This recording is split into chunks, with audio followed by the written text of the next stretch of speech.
Dan Hilton getting the pleasure of being joined by the head coach of those Adelphi Panthers in Missy Traversi. And Coach, you've mentioned here in the past that it's the NE10. It's a deep conference, and every game, regardless of the record, is difficult. But this one, you still got the win. We did. We're going to be getting everyone's best game from here on out. And it wasn't pretty at times, but we made plays when we had to, and we had players step up when they needed to. And speaking of one of those players who stepped up, of course, Sierra Clark. And when your shots necessarily falling in that first half, and in that third quarter in particular, where pace came back, winning that third quarter 15-10, it seemed like it was Sierra Clark time and time again, battling in the paint, getting those offensive rebounds, and doing those little things with her 23 points to help you to the win.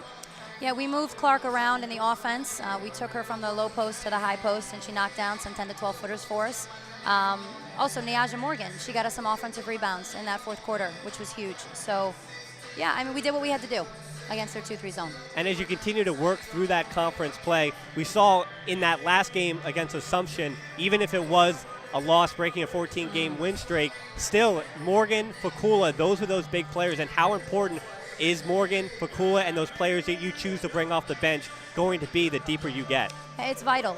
The fact that Nat and Niaja, they're getting more confident with each passing game is huge. It makes our bench deeper. It allows us to change things up on the offensive end. It allows us also to give players rest if they need a minute or 2 minutes here and there. And not only they're giving us minutes, but they're going in and they're producing, which is excellent. And now, Coach, the final question.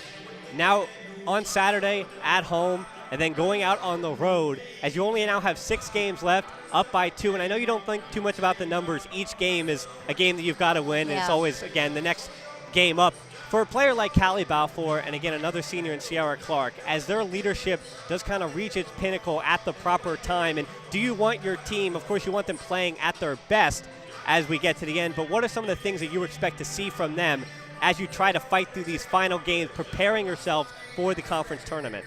I just expect them to have attention to detail and not to take possessions off, to play with a sense of urgency and to understand that right now matters, the present matters. Stay focused on each possession, pay attention to detail, and the rest will take care of itself. That's all I expect out of them. Well, of course, what we'd expect would be another W for Adelphi, and that's what they were able to do tonight, moving to 19-3 overall, and of course 14-1 in the conference. They've got a 4-game lead, depending on what happens here with the rest of the games around the NE10. Well, they've got a 4 or 5-game lead in the Southwest Division with 6 games remaining on the schedule. We will be back here on Saturday here on AUPanthers.tv, where they try to go to 15-1 in the NE10.